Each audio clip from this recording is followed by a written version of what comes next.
Yes. Wow. Let's see comment. Bukola is already tagging. Bukola, good evening. Wahid, oh my God, I think we're a lot of, yes. What's happening? I'm going to call our guest speaker because they'll be joining on the phone. So I'm going to call our guest speaker as they'll be joining on the phone.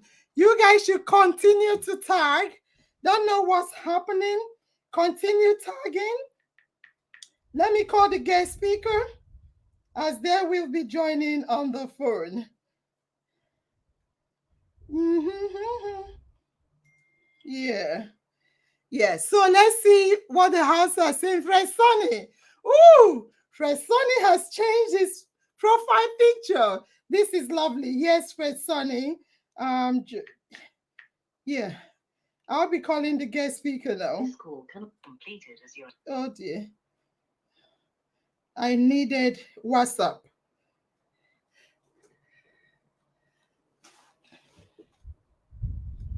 Call again. All right. So, Chibueze Des, good evening, everyone. Good evening. And yeah, I'm calling the guest speaker. Happy Sunday, Oluwafemi. Yes, good evening, sir. Yeah, good evening, I'm ready to join the class. I need the link to join. Good. So what happened is, because your network is not good, we are going to be talking to you on the phone. So stay on the phone. We'll be talking to you on the phone. Is that okay? Excellent. It's okay by me. All right. I hope they can hear you. I'll bring the speaker close. I hope they can hear you. Okay. Oh, good. That is better. Right. That's better now. All right. 1 minute. I'm going to call someone else. Can you put the WhatsApp back here? I deleted it. Can you put it back? Go to the App Store. All right. So Good evening, everyone. Let me just greet our family members. Doctor, if you don't mind. What we do when we start, we greet the family members. Good evening, Chinazan. Good evening, Adebola. Beautiful Yuma. Adebola, good evening. Emmanuel Apan, good evening, everyone.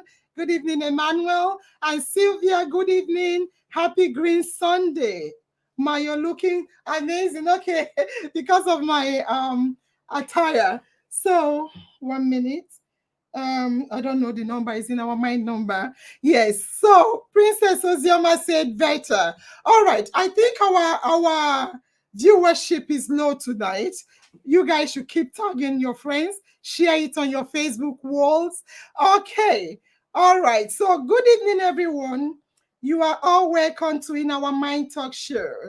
And I am your host, Nurse Angel, in the house. And with me tonight is Dr. Ade, I will have to bring your name, Dr. Adeyaju Temitope Peter. Dr. Tope, he said I should call him Dr. Tope. He is a very wealthy man. Yes. Dr. Tope is a very wealthy man. He is wealthy and extremely rich. Yes, he is extremely rich and wealthy because he is a consultant, an educationist, a mental health and psychosocial support specialist. He's a sociologist, and best of all, he's a gender expert. What else do you expect? What else do we need to talk about the vulnerability of the boy child part 3? So, Dr. Tope, I know you have a lot of degrees, a lot of first degrees, a lot of master degrees, including your PhD degree in sociology and gender studies. You are a lecturer in a whole lot of universities in Nigeria. Part of what you teach is sociology, criminology, gender studies, and what have you. Oh dear. 1 minute. My engineer is giving me the phone. Yeah.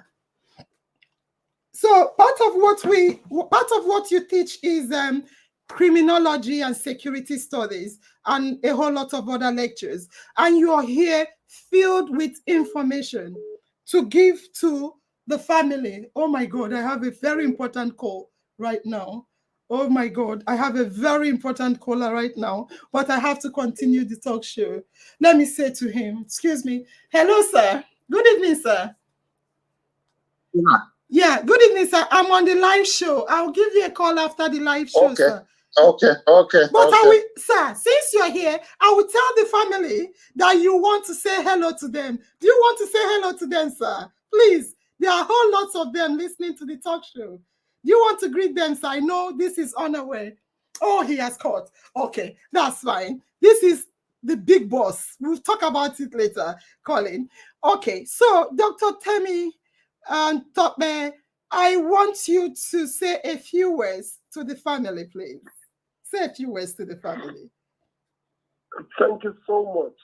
I do appreciate the introduction, and I'm glad to be on this speech tonight.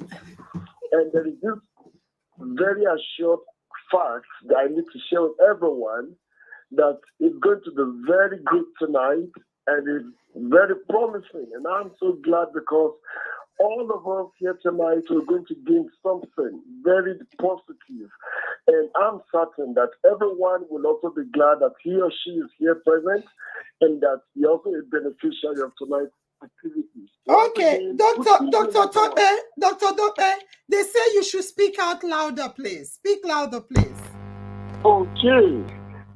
Hello, good evening, everyone. And I'm sure you can all hear me. Can you all hear me? Can you all hear him? Can you all hear him? You're highly welcome. Good evening, sir. Can you hear him? Yeah, I think they can hear you. They are greeting you. Go on, Dr. Tope. Yes. Amazing. Thanks so much. And I also desire that we're seeing practically and face-to-face contact, but more so we're using the online media, the virtual media, and I'm glad that you all are present here tonight. Yes. And it's indeed my pleasure to be here too. And I'm sure that each of us will gain something very positive. And I'm also certain that you'll be glad that you're here tonight. Once again, good evening, everyone. I'm happy to be here. Wow, wow, wow. Listen, one thing I forgot to say to you guys is that Dr. Tope is a public speaker par excellence. He's going to wooze you all with his wonderful terminologies, gender study, and what have you. So, Dr. Tope, thank you very much for the lovely introduction or lovely greetings to the family.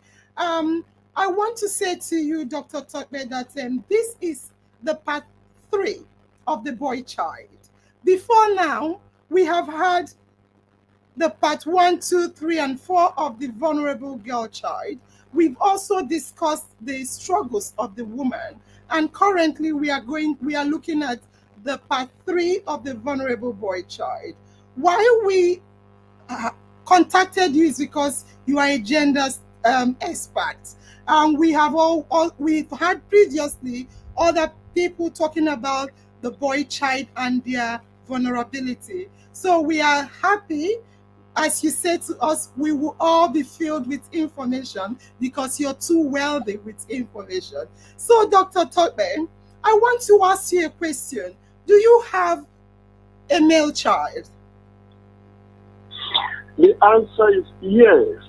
I have 2 Oh dear. male children. Good, Yes. good. And do you have a female child? The answer again is yes. I have 2 female children. Wow, wow, wow. So, Dr. Tope, you are a gender expert, meaning you're expert on this field we are talking about. You are also a former boy and a male by default. You're a former boy. You were once a boy child. You are also a father of 2 boys. That means who else can we talk to apart from you on this topic? I want to say to you that tonight our members will be calling in, or they have some questions they've posted that will be posing to you. Do you have anything to say about the boy child, their vulnerability, before we start? Thanks so much. The first thing I want to say is the boy child is a great child, Oh yeah. as same as the girl child. Please let me say it this way. Often we need to know the difference between the boy child and the girl child. It's a biological difference, but more importantly, they both, the male and the female child, must be treated equally with great respect. Wow. Allow them to have equal access to resources. Wow. Allow them to have equal level of participation in life and equal opportunities in life. So the boy child is a great child. The boy child is a privileged child. The boy child is indeed a pride of the parent, same as a girl child. Then the vulnerability simply means the level of exposure to harm or a level of disadvantage. That is what defines vulnerability. The level at which you are predisposed or you are exposed to being harmed or being given or being placed at a level of disadvantage, either within the family, either in the society, or at whatever level of interaction or level of discussion that you have with your colleagues or friends. Thanks. Okay, thank you very much. You've said it all, Dr. Tope. I don't know what else to say because you just preached here that we should have at least equal treatment and exposure or support for both the male child and the female child. I want to tell you APO. the what? APO. APO. Okay, what's the full meaning, sir? Yes, equal access, equal participation participation, Wow. and equal opportunity. Wow, wow, wow. Dr. Tope, you are the first and Yeah. only man I've heard that is preaching equal access, equal opportunity, and equal everything for the boy and the girl child. Thank you very much, Dr. Tope. However, Dr. Tope, I want to say to you that even our justice system, there are more we can see. I'm starting from the worst. Yeah, I'm starting from the legal terms. In our justice system, the justice system may be more likely to criminalize and harshly punish the boy, particularly in cases of minor offenses. I'm talking about the male gender, leading to a lot of criminal statistics. You and I know that a lot of statistics show that male or boy children are up to 10 times more in prison than the female. And here, statistics are also saying that there are more harsh penalties given to the boy child than that of the girl. What do you have to say about that? Thank you very much. Let me quickly make it very clear that the framers of the law often majority of them are male. Very possible. And we are in a society where we have, in some parts of Africa, or let me say in most parts of African nations, where you have a male-dominated environment. So, and the culture of the people, the religion of the people often also play a role in framing the law because it constitutes one of the sources of the law. But the law at no point is not biased against either the male or the female. But that does not preclude the fact that if you look at the triangulation of the justice system, when we talk about the triangulation, we're referring to the justice system is a tripod structure. There is a law enforcement, there is the court system, and there is the correctional facility or the prison facility.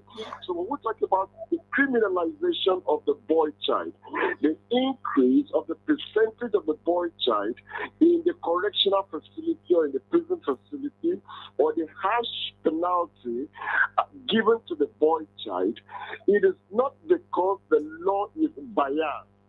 No, the law isn't biased. True. Again, we cannot deny the fact that biologically, you see, if you look at the hormonal structuring of these two different components, there is a likelihood that the boy child often, because of the cultural orientation, have that tendency to want to exhibit their excesses, assuming that nobody will challenge them. Yeah. In so doing, they tend to commit certain crimes, not because the law is biased towards them or because the law intends to treat them harshly, Yeah. but because of these particular excesses, the law must take its course. And you cannot also deny certain facts. That the law enforcers or those who enforces the law assume that the male child again must be treated with a very same hand compared to the female. It's an assumption, and it is culture induced or religiously biasly created, and as such the boy child somehow are treated like that. But let the boy child know if he is good, the law will not catch up with him. Okay. But because of the excesses, then he's been in the legs. Yes. So I heard what you said, sir, and honestly, on the screen here, I will just read in summary of what you said. Biological factors that boys may be prone to aggressive behavior due to biological influences like testosterone levels. This hormone is Correct. associated with aggressive behavior. So you hit the nail on the head. However, sir, let's be honest, even if laws are made not to be biased, the people interpreting the law are human beings.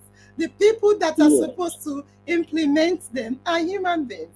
And just like you rightly stated, apart from the fact that boys are more likely to be a kind of aggressive, the lawmaker, the judicial system or the legal framework, like you rightly stated, tend to treat them harshly because culturally, which is where the lawmakers come from, we say be firm, be harsh on the boy because they must be a man.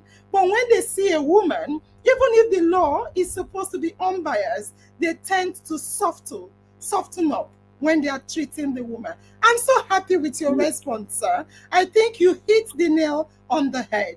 We will see what the family members are saying in a minute, but let me ask you another question, sir, if you don't mind.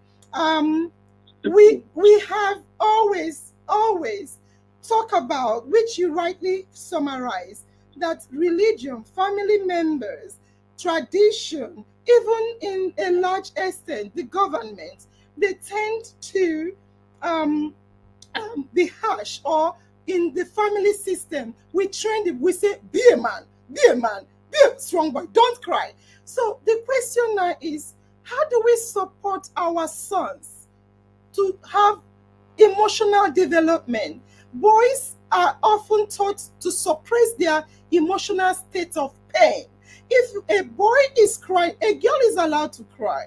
But if a boy is crying, they say, don't cry. You can't cry because you are a man. So how do we support our sons to be comfortable expressing their emotional state of pain? Because we also have some statistics that shows a large number of suicide.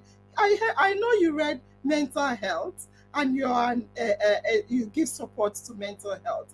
We saw that if you look at some areas, like the suicide rate of boys is 4 times higher than girls.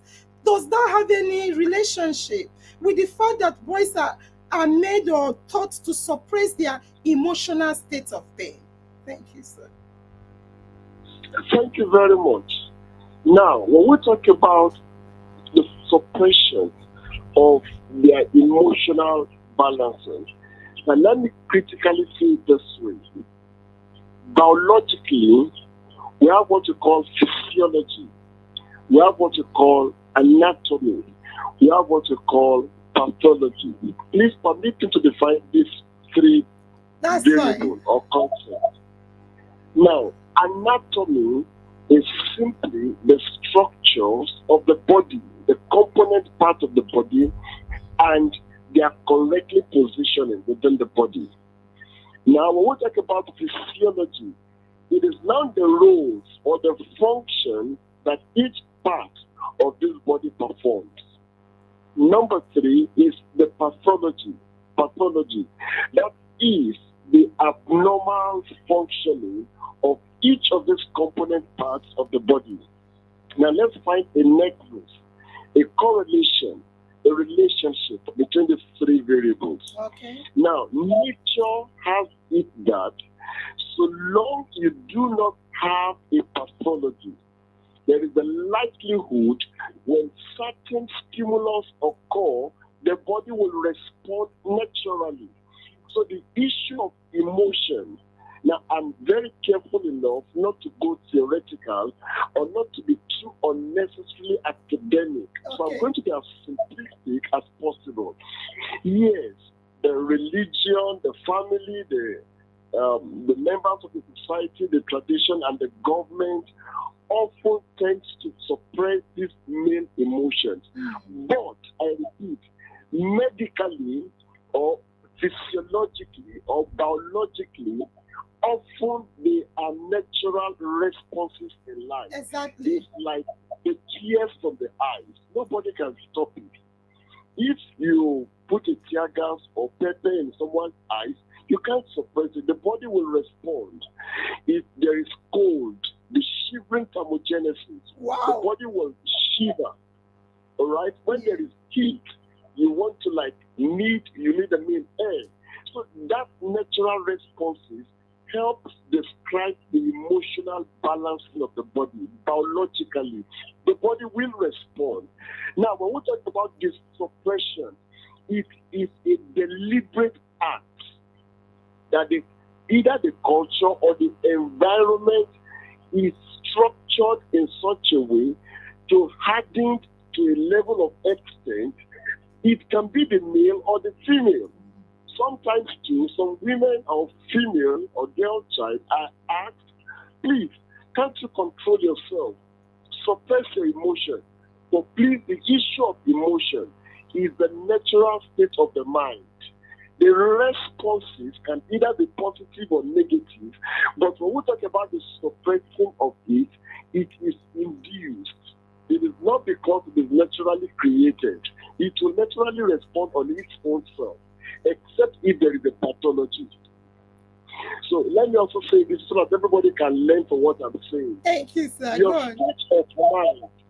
state of mind is called your emotional state. Your state of mind. So if you are overreacting or hyperactive over that, or you are underactive or negatively acting, it only describes to the extent at which you are naturally responding. But when there is no pathology, the body will respond to the stimulus. If there is need to run, you will run. If there is need to hyperventilate, to breathe faster, the body will respond. So when it comes to the issue of crying, the issue of hold yourself, the self-control, suppress this, the hardening of the heart, these are artificially induced behaviors. Artificially induced. And at such instances, when that is done, it is to achieve specific purposes. So in instances where you are suppressing it because of the environment or the base of family influence or the like, and when it comes to the male child, please understand, it does not in any way define reasons or justify reasons why you should be hardened or that you should be bad. But that most often it's being created just to ensure that, okay, the society skewed you and turned you a boy child, you're able to do that. And then try to make you behave in a way that is not acceptable within the society, or try to make you strong to do what is wrong. That's not justifiable. Thank you very much. Look, you just summed it up, because tears is healing to the soul. And when they tell you to suppress your tears, your soul is heavy. And if it's heavy and you're not allowed to express your emotional state of pain, what else do you do? Why should we be surprised that the boys are highly likely to be suicidal or commit suicide than the girls? Thank you very much for that, and Dr. Tope. In fact, the house is booming. It's booming with a lot. I told you guys that he is wealthy and rich. He is a lot wealthy and rich with information. So I have another question for you, sir. But before I say that, I saw a comment from a family member. Maybe I'll say it in the end. Let's continue with the question. Dr. Tope, the family structure and the parenting styles. I'm happy you have a girl and a boy. But generally speaking, apart from you having a boy and a girl child, you are also a gender expert. You have a PhD degree in gender studies.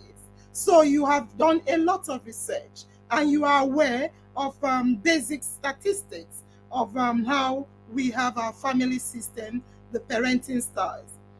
Now, the question is this, that the parenting styles can significantly impact a child's development. Boys who experience neglect, abuse, or lack of parental guidance are at higher risk of turning into crime. Dr. Tope, my question to you tonight, which is a question we've been trying to find an answer to, is should there be, you said it in your introduction, but I need more details in it. Should there be equal training or equitable training for the boy child and that of the girl child? Now, I'm going to give a simple answer to that, which is there shouldn't be at all a separate or a preferential treatment either for the boy child or the girl child. They should be treated as humans. But let me put a caveat, and let me put a little, statement to that. You cannot deny certain facts that physiologically, based on physiology, based on anatomy, the male child and the female child are not the same biologically. If you look at the simple reasoning, the issue of menstrual cycle, or what you call menstrual cycle, for a child that attains Dr. Tope, yes. I want you to keep that biological differences for the next question. I want to maybe rephrase this question. The question is, for something like the organizational teachings in the household, house chores, tidying the sitting room, the toilet, the bedrooms, and the kitchen. Keep the structure of the body for the next question, sir. So my question in this particular aspect is, should there be a different training for house chores, domestic housework for the boy child and that of the girl child? Bearing in mind that when you're teaching the girl child domestic chores, how to tidy things up in the houses, you're giving her organizational skills, multitasking skills. You're giving her leadership skills, because she's responsible to make sure things are well set.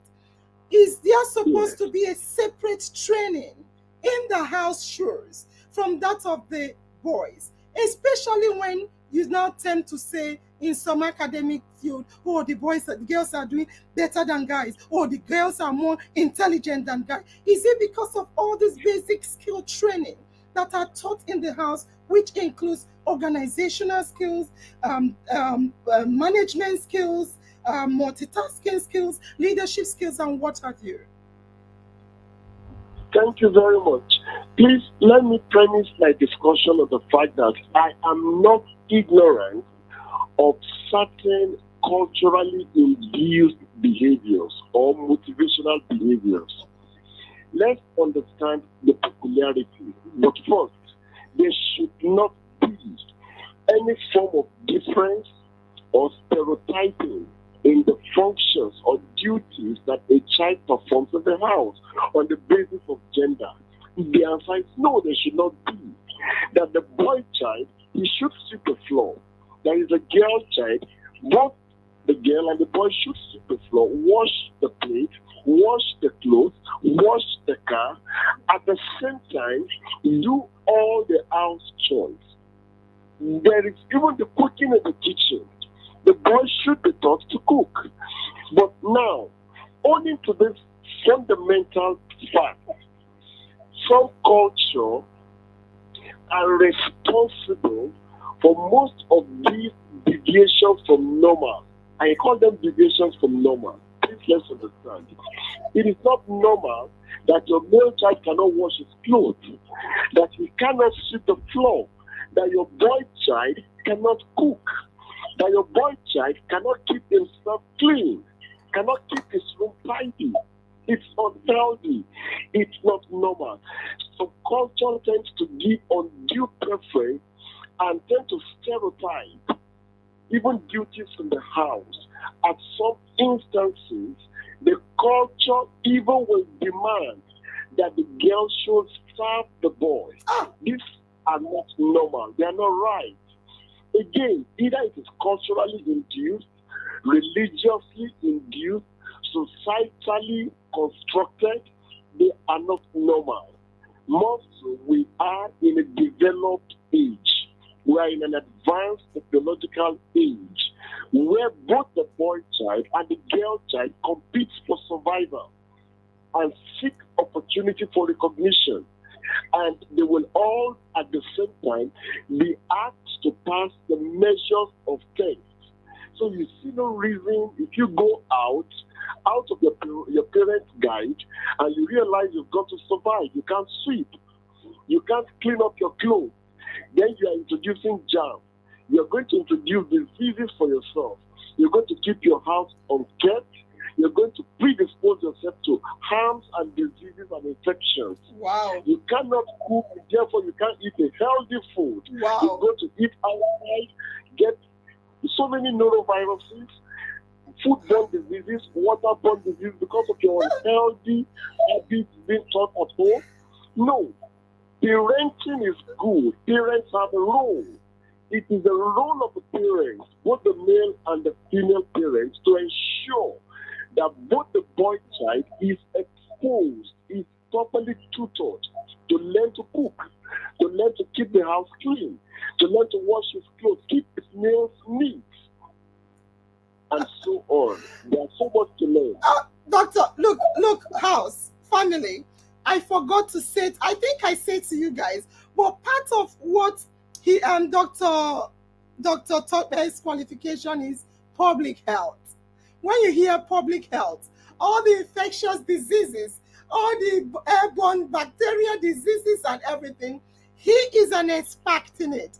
And thank you very much, doctor. So in summary, Dr. Tope said, it is even like an offense to deprive your boy child from the normal basic chores, duties, organization, because it begins from the house. Why is it that they say girls are too smart, girls are too logical, they think so well, the boys only think from one part of their body after and the other? So it's because of this boy child need to be taught equally duties in the household, which is almost equitable to what you see in organizations.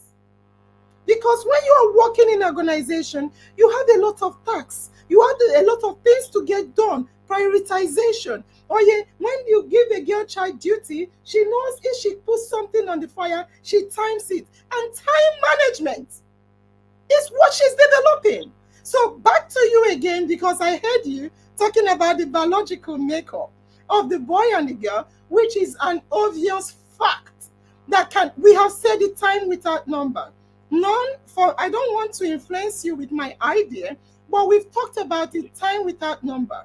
The girl and the boy, male and female, have different biological function, parts, penis, vagina, the breast, and a whole lot of internal biological function parts.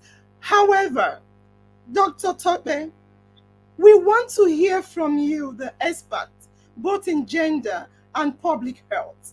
Should there be a different level, or should there be a specific training of hygiene for a girl and a boy? Should there be, the question is, should there be a different level or specific training depending on your body parts of hygiene to a girl and a boy? Thank you. Thank you very much. The answer is yes, yes. And repeat again, the answer is yes. I'm going to give a very short illustration first before I go in depth. You know, I asked two questions. I asked two questions. Remember. Yes. Go on. Based on biology, should there be a different way of taking care of your body parts, taking care of yourself? Should there be a different training pattern? The answer is yes. Then should there be different levels or like different training patterns, which is specific or level? Yes, that's what I'm trying to give an answer to. Okay. Again, the answer is yes.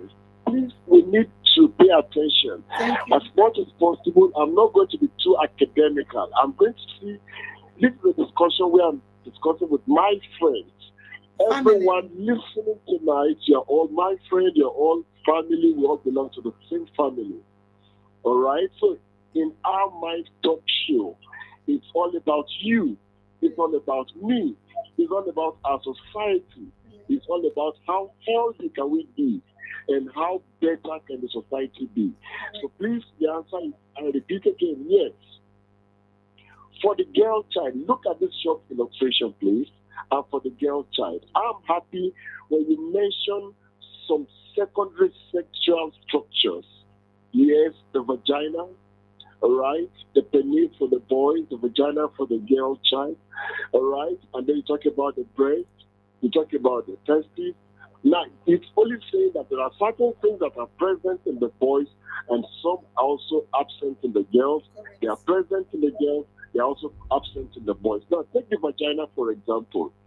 Now, naturally, because of the wider surface area, it has the capacity to incubate or to culture bacteria or microorganisms. All right? It can be a fungi, it can be bacteria, it can be protozoans, all right? It can be viral. Please understand, because of the larger surface area, all right, it can culture some of these microorganisms and have lesser immediate issues.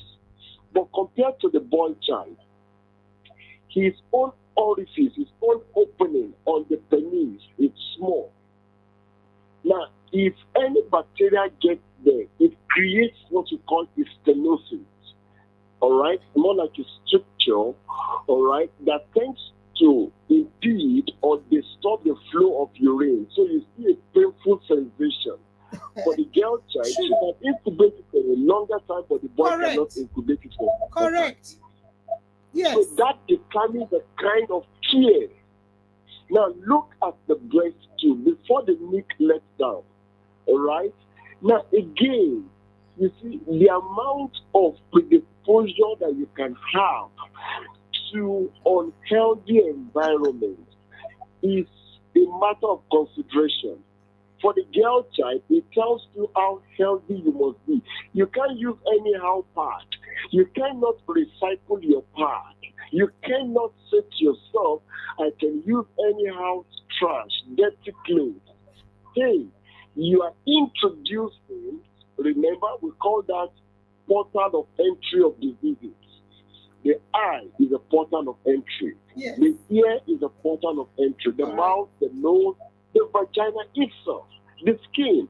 So you see, you must keep yourself clean and healthy based on your biological makeup. And for the boy child, please understand, there is nothing wrong in keeping your hair, if possible, low. If it must be big, then you must always ensure it's neat and clean. Yes. Because you cannot incubate harmful organisms that are not only pathogenic, not only parasitic, they can also be source of natural infection for you. Yes. All right? Yes. So that's the reason and that's the basis why you must give that what you call exceptional care and gender biased care for your health. Thank you. Okay, Dr. Tope, we have a family member, Sandra Bassi. I think she's explaining. She said the boy child should be taught how to bathe, shave, cut Yes. his hair, clean his ears, wash his penis, change his Yes. boxers, etc. Yes. The girl child, how to change a sanitary pad, how to wear her sanitary pad, how to take care of Yes. self during her menstrual flow, how to calculate her monthly cycle, etc. Now, we have another family member who is a great speaker as well and a gender expert as well. She said her name is Dr. Okoye, Hope Okoye. She said, please, doctor, emphasis should be placed more on how boys can maintain healthy hygiene. So what the family members are trying to say is there should be specific concentration on the different parts on how to clean it. But that does not mean we should reduce a level of cleanliness from that of another. So therefore, apart from body clean, you are a public health specialist. So therefore, apart from your body cleaning hygiene for the boy child, we also have general hygiene, which you mentioned, cleaning up in the house, cleaning up the toilet. You know, doctor, I will not lie to you. A lot of divorce, not a lot, some divorce cases are because the man in the toilet are not cleaning. I've had divorce cases where husband and wife separated because of inability to clean the toilet seat for the woman to come and sit on, and a whole lot of little hygiene issue. It's not little, but a whole lot of other hygiene issue. Do you think that boys should also be taught this basic hygiene in addition to the specific areas of their body they have to clean? The answer is yes. The answer is yes. And reason is, it's all about you. You know, there is a fundamental truth. If you are healthy, you will live longer. But if you are unhealthy, you will be less productive and you are likely not to live longer. So, generally speaking, wherever you call a shelter, a house must be properly kept clean. You must sweep the floor every day. You must wash your bedding every 2-3 days interval. You sweat, all right? You should shower or bathe every day. You cannot say, I'm going to bath and take my bath just only once in a week or twice in a week. It's even healthy for you to take your shower minimally 3 times a day if you have enough water supply. That's the minimum. Please understand, within your environment, where you call a house or where you call a surrounding, anything that can predispose you to danger, keep them out of your sight. Anything that can affect your health, keep out of your sight. Dirty environment is not good. Do not for any reason justify bad behavior, unhealthy behavior. Speak it out. Speak it out loud. Thank you very much, doctor. Thank you very much. I'm so eager to ask this next question because a lot of we read out in our part 1 and 2, we read out a lot of statistics. And part of the statistics, if I can recall, let me see if I have it here on our part of the statistics said that 85% of detained boys, they are talking about the detained boys, 85% of them grew up without a father figure present in their lives. So my question now is, for role modeling, how important is it for boys to have a father figure or male role model in their lives? Because let's be honest, sir, part of the training in family training, the woman is expected to train the children, both male and female, train the children, and the man, like, even if he doesn't have a job, because these days, unlike olden days where the men go and hunt, now we don't have farms only. We have other jobs that people are striving to do. And it's not every male that have a job. Some women work while their husband don't. So the question now is it important for boys to have a father figure or a male role model in their life? And what training should the male figure teach the boy child? Thank you very much. Again, the answer is yes. The child needs both of the parents, the father and the mother. All right? If you go to the natural theories, if you go to the general, we call them grand theories, it reminds us of nature. So now nature naturally tells us what is normal, what is healthy. So it's good to have your father around, it's good to have your mother around. All right? And often appreciate your parents, your father, your mother, appreciate them. So for the boy child, he should know that the father's role in his life is indispensable. But let me say this very clearly. It will not be right to conclude that there are also children that are trained strictly by their mothers and they are healthy and they are better children and they are responsible children. So it will be wrong to stereotype the women as weaklings. These are not absolutely correct. So women, because the interpretation, if you accept that it is as a result of the absence of the male role models or the absence of the father, that's why they are in that high number in the teen facility. That's not too correct. It is like directly indicting the women as weaklings or as not being that responsible. That's not correct. Please, all our mothers are just the best. They are indeed so care, so close to us. All right? There are many things we can say of the truth that mothers have done for us. So let's look at what the person is actually asking. Yes, the father's role, the male role models are indispensable. So what specific training do they give?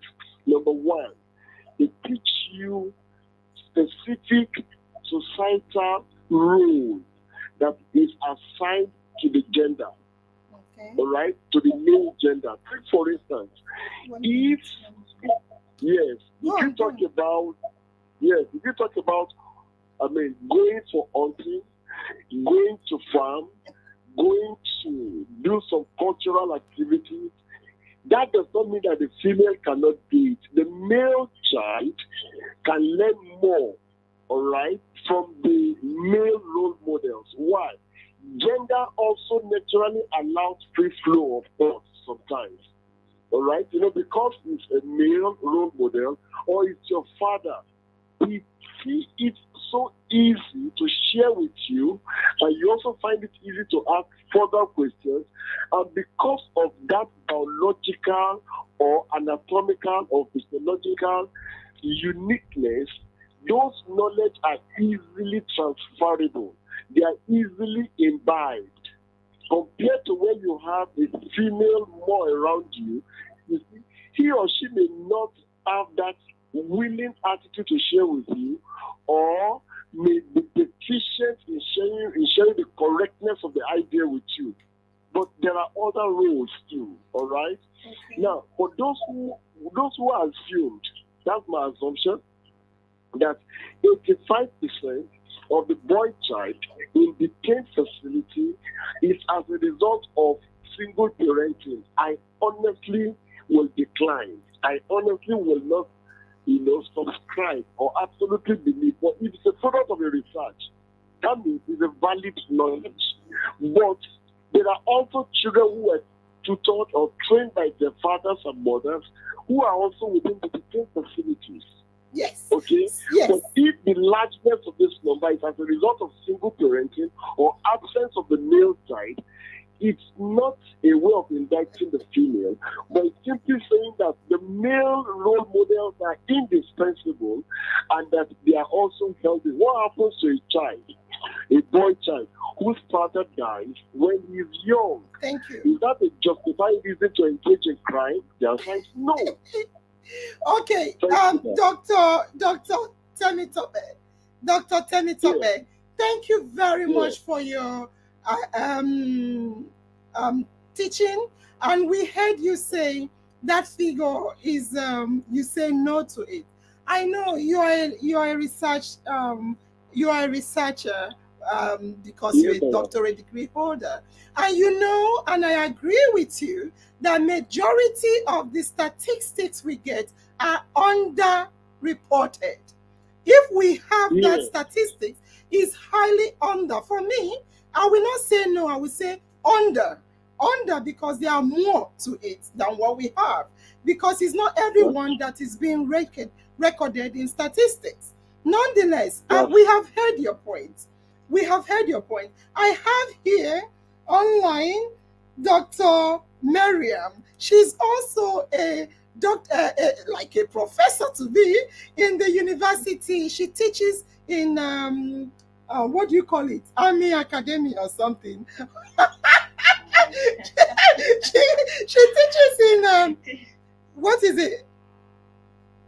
Hello? I teach with Nigerian Defense Academy. Defense Yes, Academy. with you.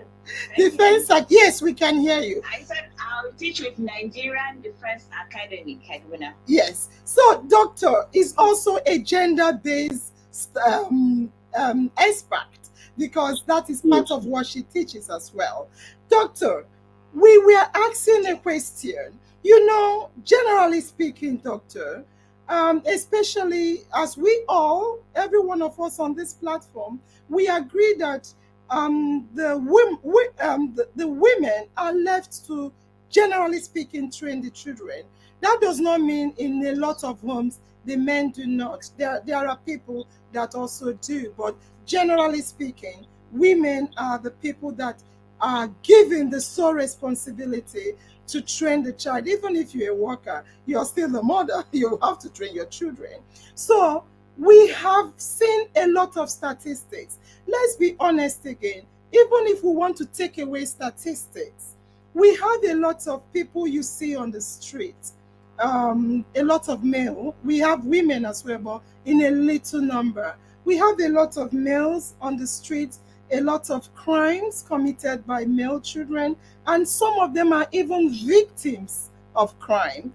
And we see that in some homes where there are only the woman training these boy children, it has statistics say they have higher chances of being, as a result, the people in prison.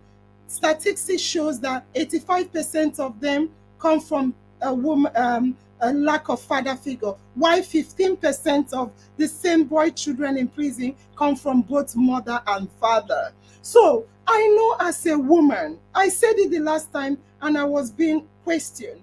The last time, my children are now 20-something, the youngest is 19. And I know when they started developing into becoming like 16, 17, I started saying to my husband, please come and be in the front.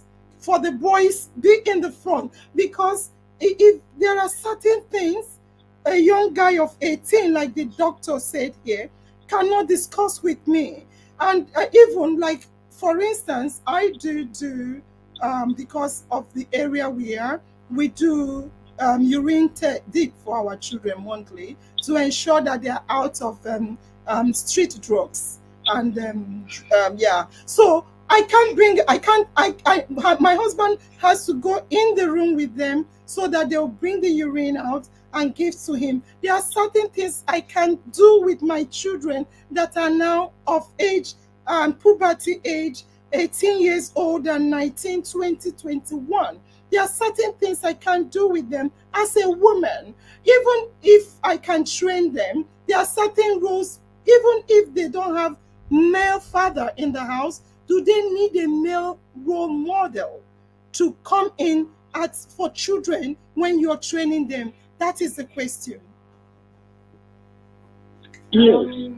Yeah, no. I want Dr. Miriam to answer here. Okay. Yes, I would agree that every child needs two parents, because both women and men bring in different energies into child bringing, meaning that the roles that parents play in the lives of their children are complementary. Correct.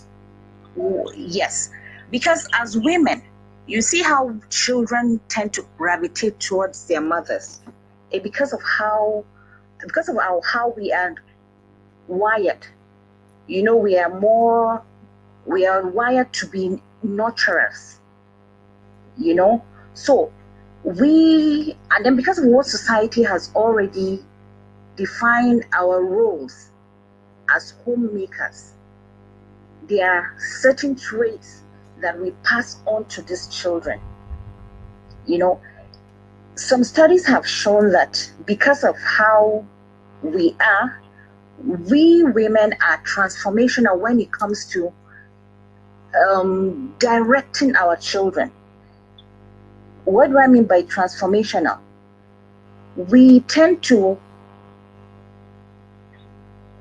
give a direction in such a way that when we see certain behaviors in children, we can easily influence them for good or for bad. And then if you're intentional about parenting, you are also you're tilted towards ensuring that whatever you're giving out to a child is positive.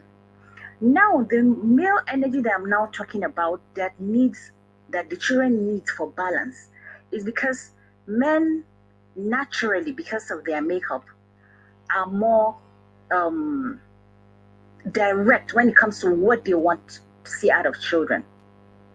You know, maybe because of what we have, what society has already laid out when it comes to this patriarchal hierarchy. There's a structure, a leadership kind of structure that allows for men to be clearly direct in what they want to see a child do. That is why they are more authoritative men. And you see that when a child has the father figure, there are certain rules they don't break, which they can break with mother because of how we are. We can easily be manipulated by children. And then because of our patience, our nurturing spirit, sometimes we cannot do what the men can do. Meaning that in the life of a child, you need balance. Yeah. I am not saying that there are no women who have not done so well. But if you look at them, there are certain things they can do. Like just like the example you have given, there's an age a child will get to. There are certain things you will feel so heavy to discuss with them. Even though experts will say maybe it depends on kind of foundation you have laid down right from childhood, the kind of relationship you've established between your children, irrespective of their gender, whether male or female. However, sometimes even talking about their body changes, as a woman, you may not really get it because you don't know exactly that biological makeup. Exactly. The way a man will know. Exactly. So sometimes when they're even telling you, cannot even exactly relate exactly to what they're telling you. So that is why a man needs to be there to understand. Even if you talk about now the emotional makeup of the boy child, the male figure of a father is also another stabilizing factor for a male child. You know, children, like we know, they learn from what they see, right from childhood through adulthood. They learn from. So we need the two energies to really give this balance in the lives of children. Thank you very so when much. you're talking of crime, Yes. then there has to be a balance. And I'm not saying this to put down single mothers or women who have had to deal with children alone. But if you ask them, women who are without the father figure around, they'll tell you some difficulties they sometimes face when it comes to children. Like, you have a male child, there are certain things you want to see a male child do, and this kind of things would have to come from a father figure. Same thing with the female child as well. Yeah. So there has to just be a balance. Thank you very much. Somewhere, somehow. Thank you very much. There should be a balance. There should be a balance. I agree. So stay there for one more. Complementary roles. Complementary roles. We complement one another. Yes. Thank you very much. So exactly. I will say, hold on a minute before I call Dr. Hope. We have a lot of doctors in the house. Hold on a minute for this particular question. And this question we go first to Dr. Tope. Dr. Tope, as we have agreed, we heard what you said, and we know that, yes, the fact remains that sometimes you have one parent as a result of separation, death, or illness. You can see one parent training up a child. So we were just talking about a role model male figure as well in the life of the child. So that is agreed. We've all agreed, yourself and Dr. Mariam, that a male figure or a father, where necessary, is important to be in the life of the child. But we all know that being in the life of the child is different from participating actively in the training and upbringing of the child, not just being there. So we'll leave that for now.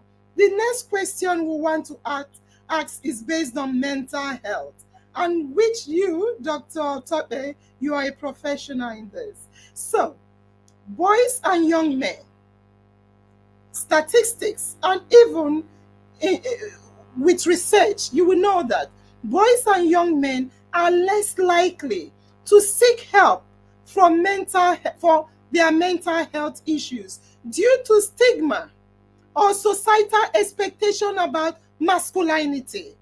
You're not supposed to show weakness and what have you. So all this training and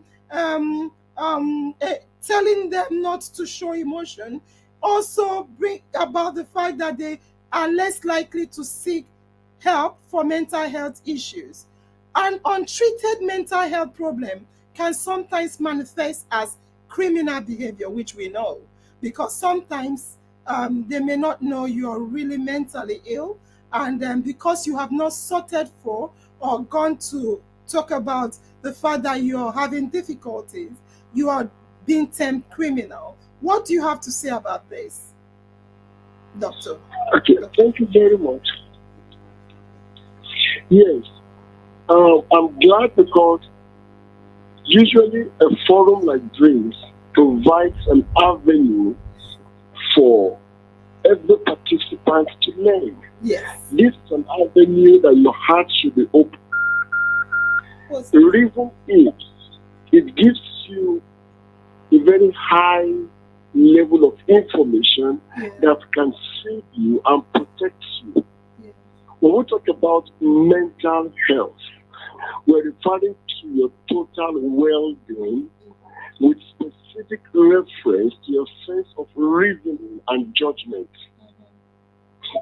So please, for the boys and the men, now the issue of masculinity, the issue of biology cannot deny you the fact to access healthy life. Are you going to say because you are a man and you are having fever, you're having pyrexia, or you are suffering from a particular disease, and you know this? Oh dear. All right. Doctor, yeah, I don't know what happened. Let me quickly call him back. Dr. Miriam, did you hear the question? Dr. Miriam. Oh, sorry, I removed you from because it's yeah. Dr. Miriam. Hello. Have I lost him? Have I lost her as well? I may be calling him from this phone. He's not picking, so let me call him. Sorry, I just lost Dr. Dr. Temikut. I'm going to call him now again. Oh dear me. Then I'll be calling. I'm going to call Madam Hope. Madam Hope. Yes, doctor, Hello? so sorry. I think we lost you. I had to call you back. Yeah. Yes. I apologize. Yeah. The network. No, I called you directly.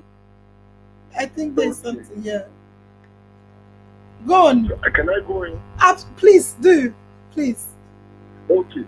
So again, that you are sick, and you, for the sake of presuming to be masculine, you now keep it to yourself. You are hurting yourself. You're doing yourself more harm than saving yourself. So Can you speak louder? Speak louder, please. Yes. Yes. Okay. Can you hear me? Yeah, we can hear you, but speak louder. Okay. Yes. What I'm saying is, for health benefits, for the purposes of longevity of life, to live long, you will not say because you are a man or you're a boy child, when you are sick, you will keep it to yourself. The interpretation is you are only hurting yourself the more. Yeah. So for mental health related problems, all right, let's look at it this way. There's what you call narcosis. There's what you call psychosis. Right? Yes. These are just broad concepts that can help bring about specifics so that you can gain something. You see, the moment your coordination becomes it cannot coordinate itself, all right, becomes unstable. Now, what you realize is that there is need for attention. Yeah. The moment you realize your behavior is becoming questionable, you know your normal self and you are deviating from the normal, please call for an attention. Now, you do not say because you're a boy child. You do not say because you are a man. Therefore, you will not seek for help because you are afraid of stigmatization. You are afraid of what people will say. You are afraid people will look at you as a weakling. You are only but deceiving yourself. So untreated mental health, it is a known fact, all right, can degenerate into so many things. Yes, not only into crime, all right, it can also degenerate into suicidal missions. All right, the moment you begin to isolate, especially for parents too, if your child begins to isolate themselves, a child that is outgoing, for instance, look at the works of Tim Lai when he talks about the 4 types of temperament: the melancholy, the phlegmatic, the choleric, and the sanguine. Simple. Go on. Hello? Go on. Okay, yes. You see, these are just forms of temperament. All right? Now, if you have a child that is naturally outgoing and you suddenly realize he's isolating himself, a child who easily associates with people suddenly begins to, isolate himself, this calls for caution. Yeah. And the moment you observe certain behavior that is unusual, unhealthy with your boy child, or even as a boy child, if you're beginning to exhibit certain tendencies that are constituting a deviation from normal, what the society will call deviant behaviors, all of these things must be taken seriously. Imagine a child, is beginning to smoke, is beginning to call for other friends, And so many of these abnormalities setting in. It could be as a result of mentally related problems. So in such instances, three things are very important. Number one, for those who are psychologists, there are four things they do. Number one is to identify certain traits, behavioral traits. Two, they explain and describe. Three, and four, they seek for areas to modify, especially with the reference to the works of Ellis, all right, which is rational emotive therapy, RET. Yeah. So when you see a child, all right, and you can identify, you can explain or describe, and you know there is a need for a modification, please give that attention a close one. And more importantly, for the boy child, the moment you realize things are not going normal, it could be as a result of your academic challenges, it could be as a result of friendship-related or relationship problems, workplace-induced stress, it could be a societal-induced pressure, whatever it is, and it's affecting your mental stability, your behavioral, emotional stability. Please seek for help. Why? One, it will give you a healthy life. Two, it will help you live longer.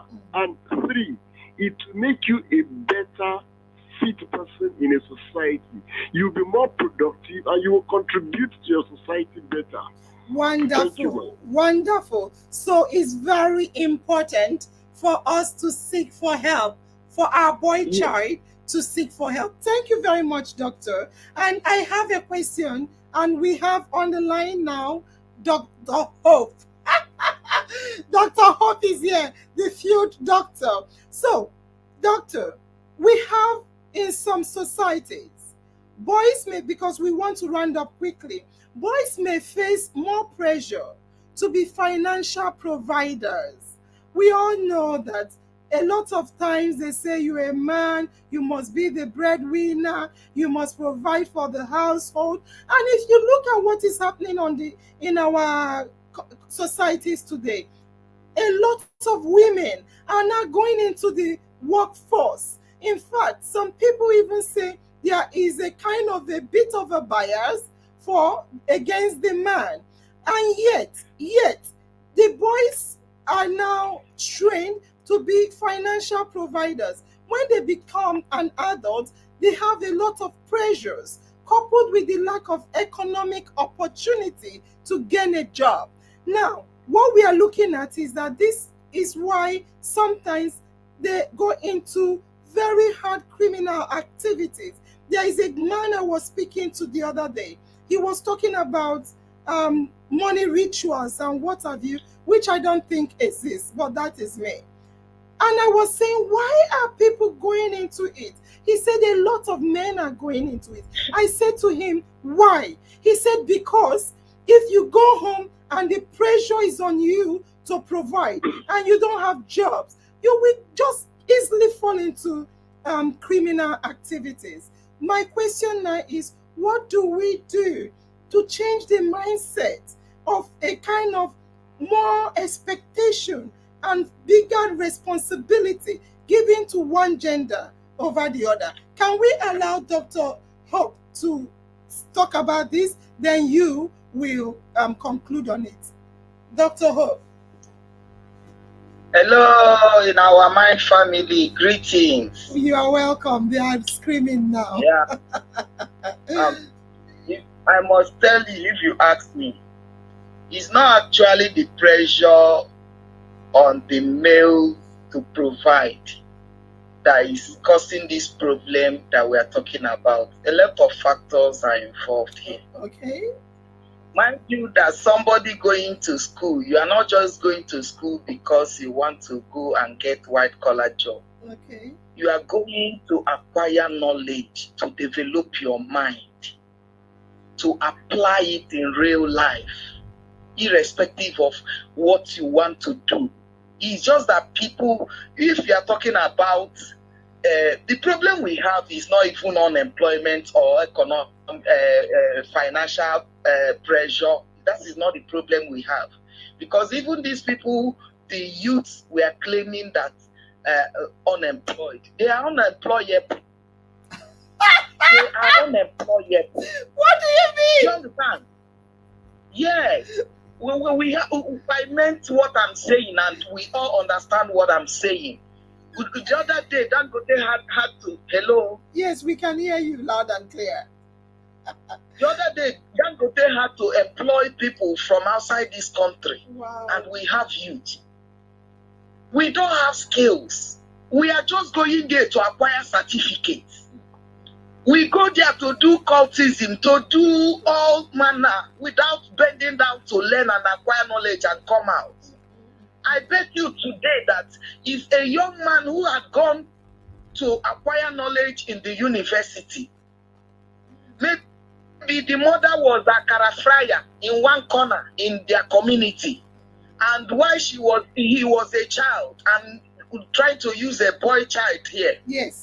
While he was a child, the mother will always carry all of them along. He would join in their akara business. He had done apprenticeship without knowing. He had learned how to fry the akara without going for special apprenticeship, whatever. True. And from that akara, the mother has suffered and trained him in the university. Yeah. I tell you, a boy that actually went to university to acquire knowledge can come back and modify this akara business.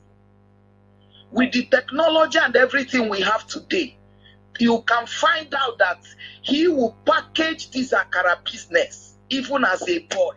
There is a lot of people now today in my community. You see somebody will be saying, rice in silly, what are they trying to say? That trying to sell their business that yes, women are known for cooking rice, but this one is a man that cooked it, that you will eat it as if it be different. That this is our local burger, a man has cooked it. You understand? You can see the difference. And you find out that the things that the society had maybe a stereotype had made people to believe that this profession or whatever or trade is meant for women or meant for men. When the opposite sex ventures into it, they will always do better. It's just like when you see female going to haircut salon business and or maybe going to driving business, you see they will show. That's why we are talking about now. It's not a matter of sex. It's who have the ability and the capability and to do it. That's what we are looking at. So I'm going back to what I was trying to say about the pressure. The pressure is that we will trace what is happening back to the morality state of our in as much as yes, the system has failed. But the greed, people are becoming more materialistic. People are so greedy. When people look at the people in politics, call people who are representing us, how they are moving money without conscience. Then people, these boys, some of them that had gone into drug trafficking or some illicit business, when they come back home with some of this money, the parents will be looking at them as if they are not been working, as if they are not. They will start comparing them with them. Look at your mates. Look at this.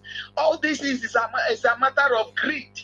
People are not contented with what they have. They are not looking at where people will work diligently. You see, the professor is wealthy and rich with knowledge, feeding us today.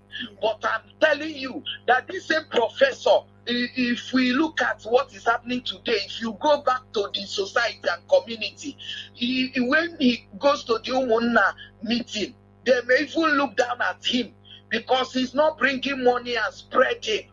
He looks at the money, his hard-earned money. He uses it justifiably. He doesn't waste it. He uses it for something meaningful. If there is a good project the community is embarking on, he can contribute his own, knowing that his salary is calculated. But these boys, they can come because you don't know how some of them make this money. Some of them are into human trafficking and smuggling of migrants, drug trafficking and armed trafficking. When they come back, you will begin to see the type of money they display, and they will start respecting them, start giving them title, and other boys who want to be like them. That is what is pushing them to go into all these, whether they are doing Yahoo Plus or whatever, or when you talk of money ritual, and some of them swindling other people and all those stuff, is because the society is placing emphasis on money, not just because of the agenda that responsibility is upon them. You see that there are people who are in the village. When we engage children, when we are talking about trafficking and irregular migration, when we begin to speak with children in the villages, we begin to ask them, how many people want to travel abroad? They will be so excited to raise their hands. And when you begin to ask them, why do you want to travel abroad? I'm using it as an instance because the same way people travel abroad, people travel from rural community to cities within Nigeria and even in other countries. There is always a movement from going towards where the resources tend to be more. So you find that when you ask them, they will tell you they want to build house, they want to ride car, they want to do this, do that. You now ask them, is there somebody in this village who did not travel abroad, who did not go to city, that you have seen that built a good house and had motor and all those? They will say yes. The children are seeing. These people are living with them in that same community, but they have found someone, one business or one thing doing committedly and genuinely, and they are making this money. I can tell you of a young man that came back from the north, came back to the village today. If I tell you this young man, his business has become here, he's like expanding, his wife expanding, they are building house, they are doing everything, and he's doing this business right inside the village. What am I trying to say? The pressure is on both male and female. You see, genuinely, young men don't even want to do anything reasonable. I'm telling you, they are looking for women. Yes, they are looking for women because this generation, they only know how to spend money. They don't know how to make it. There's no pressure on them. Oh. They are the one putting pressure on the older generation. Okay. They know how to spend money. If no matter where you keep it, they will go and steal it and squander it in a day. They will keep girls. They only know about sex and drugs. I'm telling you, all of us are here. If what I'm saying is not true, let us refute it. Somebody, so Daniel said, they are looking for a woman who has made money to go and become, some of them become sugar boy or whatever you call it. They are looking for sugar mummies. Go to Abuja. I think Prof is there. I went to University of Abuja and we are there. Go to Abuja and see fine boys looking for sugar mummies. Nobody's ready. Yeah, nobody's ready to. No, I'm telling you, no society is demanding any response. It's a normal thing for you as a man is to know that you want to have your own home. You take up responsibility. Your wife is there to support you. But most of the times now, in fact, they will go and get a woman in the house and they will make sure come back anytime, have sex with her, whether she wants it or not. Bringing children here and there. They will not take responsibility. This same woman will go outside and work and come back. This same woman will carry pregnancy. This same woman will born and bring herself back from the hospital, will do a mukwa for herself, and the man will still come back and demand for money, for food, go back smoking, any money that, you understand? Please, let us face the reality. Madam, hold it here. Madam, oh, thank you for holding it there. This is a lot. This is a lot. Daniel Benjamin said, that's true, ma'am. Especially Yahoo now is what most boys want to do now based on pressure. And Dr. Tope, are you still with us? Yes, I'm very much with you. Yeah, Dr. Tope, we've had the angle and the, will I say her perception about the question asked. I want to repeat the question again for you, because this is the last question. I believe we'll have a part 4 and we'll be rounding up soon. So the question is that in some societies, especially in this our using Nigeria as a case study, boys face more pressure to be financial providers. This pressure, coupled with the lack of economic opportunity, can lead to involvement in criminal activities. So, my question to you, Dr. Tope, is what do we do about the fact that a lot of pressure is channeled on the male boy children from birth? They are told they are the man, you're going not to cry, be a man, you need to provide for your household, protect your sister, protect your mother, protect your family, and now provide for the whole house. Is that a lot of pressure channeled to one gender as against the other? Please let us hear from you. Thank you, Madam. Doctor Tope. Oh dear, sorry. Let me put you back. I think I reduced because I heard a sound. Dr. Tope, we didn't hear you. Can you start again, please? Yes, I said I'm glad to listen to Dr. Hope, and I'll be giving my own submission. Okay, thank you. Yes, I have a list of what needs to be done to reduce the pressure. But the question again is, boys may face more pressure. Correct. Now, it is a known fact. It's a known and established fact for a patriarchal society where there is male dominance to tend to stereotype and to conclude that the issue of financial provision, it is strictly the responsibility of the male or the boy child. Yes, that's what society tends to share from birth even till the boy grows up to become an adult and assume responsibility. Now, I'm going to, before giving the way out, please let me establish 2 points. Number one, from a theoretical basis, from the works of R.K. Martin, using the strength theory. Now, we cannot deny certain facts, which is, if the society demands that the boy child, because we're focusing on the boy child, that the boy child should assume financial responsibility for the family, should provide for the family.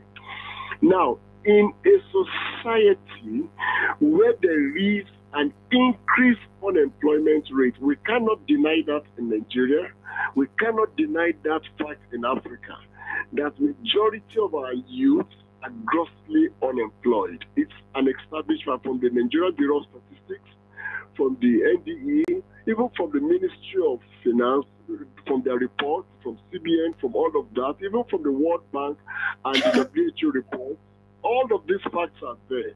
But let me say this way. What R.K. Martin is then saying is, in the absence of a legal means of employment, if you deny me what can rightly make me productive, and the society demands that I should be productive, I should make certain provisions.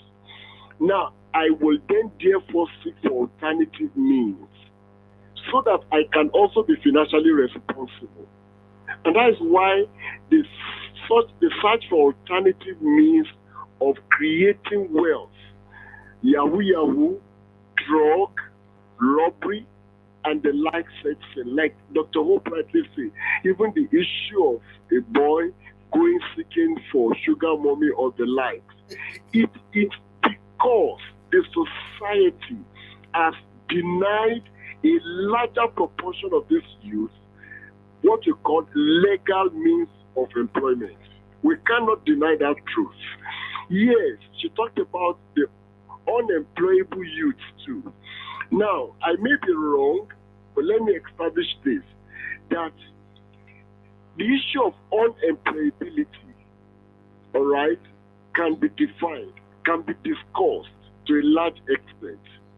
It is not because at some of these youths that we assume are unemployable because they lack skills, she gave the example of the boy who listened or watched the mother prepares akara and who becomes a graduate and can better repackage the akara. The issue of okpa and the likes, rice, rice or the likes. Yes, these are correct. But again and again, to most of these youth, the issue of unemployability can be discussed on the basis of one, should the society in any way certificate an individual who is deficient? It begins from primary school. Parents want their children to go to school. They just want them to make academic progress even when they know they are not fit. They will go and buy certificates. And then from secondary school, they come to university. And we cannot deny the fact that at the university level, will you expect to start teaching a child how to use alphabet to create words and how to create a sentence from words? No. So again, we have all these challenges abounding, but this is my submission. We should focus on the fact that government, if you look at the Nigerian Constitution, we have 5 chapters of the Constitution. My focus is on chapter 2 and chapter 4, the justiciable sections of the law and the non-justiciable sections of the law. Chapter 2 is non-justiciable. Chapter 4 is justiciable. What does that mean? These are sections of the law in chapter 4, section 33 to section 44, where you have specific provisions that if anybody infringes, you can prosecute or you can seek for redress, and then you can make litigations. But the chapter 2 of the Nigerian Constitution must be made justiciable, where the government needs to make certain provisions for the welfare of our citizens. They must assume responsibility. This issue of employment index, it must be risen. We must raise it up. We must provide jobs for our youth. It is a time bomb if we refuse to address this issue. I need to be honest, we chunk out graduates every year from colleges of education to polytechnics, monotechnics, and the university. They come out, the job is not there. Yes, the issue of entrepreneurship, skill acquisition. Of course, I've done so many work relating to value chains. There are different value chains we can create. Take, for instance, in agriculture, from the point of production, input supply, processors, and to the market, we can have millions of jobs created. But the policy is blind. The policy makers and the policy implementers are biased. Misappropriation of funds, corruption. Now let's look at the way out. Number 1, we must increase education. Number 2, awareness. 3, there must be right role models. Number 4, we must promote dignity for labor. Number 5, we must create correct and right rewards. Dr. Tome, you are going into a different topic which we will be treating in another session. And you are rightly hitting the nail on the head for the fact that there are many lack of job opportunities in the country. My question once again is, this pressure mounted on the male gender as against the female gender can lead to a lot of criminal activity, which you're trying to talk about what the government should do. I want to know, should we continue to mount pressure on the man as against the woman? Or just like Dr. Hope said, should we see to the fact that women are equal providers of employment and labor as the man, and stop putting a lot of pressure on the man? For instance, because of culture, society, training, and extended family system, you see some girls depending on the man. With a girl with 2 hands and 2 legs that is not even disabled, depending on the man for income. The question is, the pressure mounted on the man, should it be like that? Or should we also encourage both male and female to be financial providers and a kind of contribute to economic opportunity? Just like Dr. Hope said, the men are more lazy, depending on the woman to do that. But that is in a practical sense, because she is also in the field. I know, generally speaking, the culture expects the man to be the provider. What do you have to say regarding the expectation of this man as against the woman? Thank you very much. The man and the woman, the boy and the girl child, must assume the responsibility of financial provision in the home and in the society at large. Yes, that pressure should be reduced because it has little or negligible or vestigial advantages. Just to add, Dr. Thomas, sorry, I saw something which is very wonderful. A member, that is Olaitan Tajuddin, she's a family member and very active on the page. She said, what if you depend on someone? What if the person dies? That is why when you see, I don't like the fact that when you see we have widows and we have widowers. When the man die, when the woman dies, the man becomes a widower. When the man dies, the woman becomes a widow. I've never seen any cry for support for the widower because you understand, because they don't think women should contribute. But when you see the man dying, they say, oh my God, support the woman, support her. She's hungry, as if she's disabled. I'm not saying we shouldn't support her because of the level she is as not being a financial contributor. But what do we need to do to address this? Yes, it's all about cultural reorientation. Or better still, we must begin to deconstruct certain ways and values and then reconstruct certain acceptable or global best practice values in our society. Because in instances where we have, a collapse of a system, then everybody's in trouble. Like you talk about the widower and the widow syndrome. Now, the male should learn to provide. Yes, we should teach it to them. We should continue to promote it, but we should reduce the pressure. The female must also be encouraged to compete. Permit me to share this idea. The difference between women in development and gender and development. Women in development seek for recognition. That gave rise to the concept of the feminist theories, the feminism discourse. The first, the second, the third, and the fourth wave feminism. So women in development seek for recognition from the point of suffrage. Now they want to get equal employment, and now they are seeking for positions. And sometimes here comes in the radical feminist. But then, more importantly, we must all appreciate this fact that we need gender and development, equity, equality, equal treatment of the two sexes, of both male and female. So we should reduce the pressure. We should encourage the women to be empowered, to be economically empowered, politically empowered. Of course, a woman that is economically empowered can also become educationally empowered and become politically empowered. I give a short illustration. The more you deny a woman an economic power, economic privilege, economic right, you have taken virtually her life away from her. You have incapacitated her. You are restraining her potentials. You are debasing or devaluing her personality. Women must learn to be economically viable, economically productive, economically responsible financially, not only to support the home, even the child and the society at large. Doctor, we are, in fact, I can't believe we are heading to 2 hours.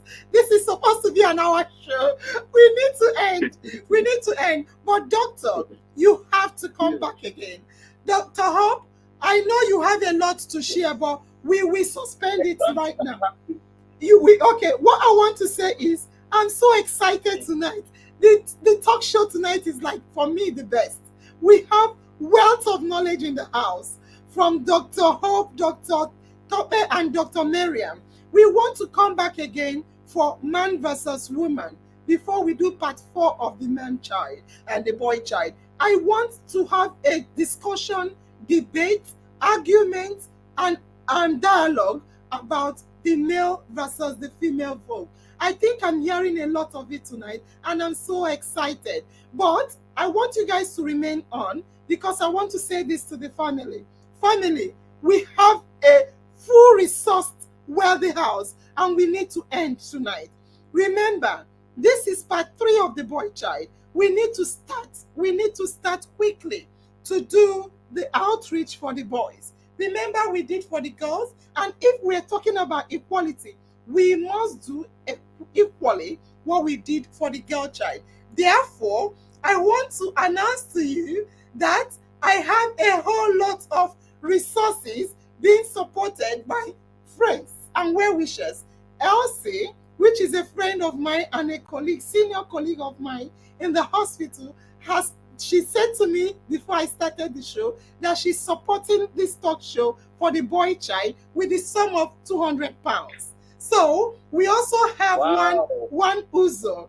Uzo is a family friend of ours. He's also supporting the boy child with £200. We also have Ola. Ola is a very good friend of mine. She's supporting the boy child with £100. And we have our one and only Trent and more. She's supporting with 100,000 naira. So put together 500 pounds with 100,000 naira, which is a whole lot of money. We will be going for the boy child outreach. So zones, start organizing yourself for boy child, because there are some vulnerable children, boys in the society as well. There are many boys that are also lacking in a whole lot of things, just like the girls. So we are going to go and identify a struggling, vulnerable boy. We'll give details of how we are going to do the outreach later. But before we go again, I want to say to you that a lot of the family members are talking about outreach. What do you call it? What did they call it? They're talking about hangouts. They want to do in our mind hangouts. Please, I want to say this to you, and I want to say it loud and clear. Please, you have no condition, no structure from the admin team or myself. You should go ahead, do in our mind hangouts, in your houses, in your streets, in your villages, in your cities, in your hometowns, in your states, in your zones, anyhow you want to organize it. You come together. All we want to see is you showcasing in our mind to the world, to the public. Show them what we are made of. And I want to say this to you. I'm going to give this tip. Remember, there was a call that came in when we are live. Is the top Oga at the top. Oga at the top is calling. He's interested in seeing what you guys are doing. And he's so interested in it. And he wants to really support. But I will keep it as a big top secret for this week. Let us go out, do your hangout, start planning together for the next boy child outreach. So with that, I will ask you, please, just one sentence, because it's almost 2 hours. Just one sentence, Madam Hope. Your last statement. We are coming back next week for male versus female gender. It will be hot. Before we do, yes. Before we do, say one statement, let me stop before the statement finish. Okay. I just want to say something, that when it comes to economic pressure, responsibility on a man, if I look at my own Igbo culture, men who are expected to fend for the family, the whole resources tend to go to them. And that is why they don't give women inheritance in Igbo land. So they had equipped the man with the resources he needed to tend to the family. the land property, whatever, if the father is a farmer, whatever it is. So before now, they are already given an advantage of economic resources that they will follow to actually take care of their families. But now things has changed, so there should be a paradigm shift. If women are not inheriting, and we found out that for the fact people are benefiting from it, whether the constitution or whether the VAT law, or whether any judgment in the Supreme Court is empowering women to inherit, a lot of people you will have fight for it from. Some people may not even get it until they die, spending what they have trying to get litigation, trying to get it their right from the court. But for the areas like in the west part of the Nigeria, we find out that their women don't struggle for inheritance. So when you look at all these things, you find out that one thing you have to know is that if we are beginning to look at, yes, women are already supported, but these same people who are giving resources, they will go and sell it smoky, and go and steal. Yeah, Madam Hope, can we pause you? We will pause you. Let us keep this for man versus woman. You have a lot. Okay. You have a lot. Please, let's leave it for man versus woman. I will say to both of you, please go back to the Facebook and watch me dance at Jasco. So I want to say a very big thank you to our resource persons, Dr. Miriam, Dr. Tope, and Dr. Hope. You guys are amazing. So please, if you can, go back to the Facebook page and watch me do my... Who wants to come to the back studio? Oh, it's too late. Next time, I'll get one of you to dance with me. All right, Doctor. Thank you very much. Dr. Hold on. Doctor, thank you very much, Dr. Tope. The song, please, DJ. We are going to be closing now. It's supposed to be 1 hour. But right now, I think it is 2 hours. Sorry, it's because...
Thank you.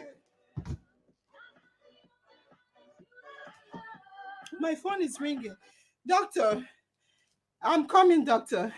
Okay, so I hope we have 3,000 coming because I want you guys to win the money. The money is there for grabs. And before I go, I want to say, in our mind, always in my mind, and remember, your destiny is always in your hand. Yes! Goodbye.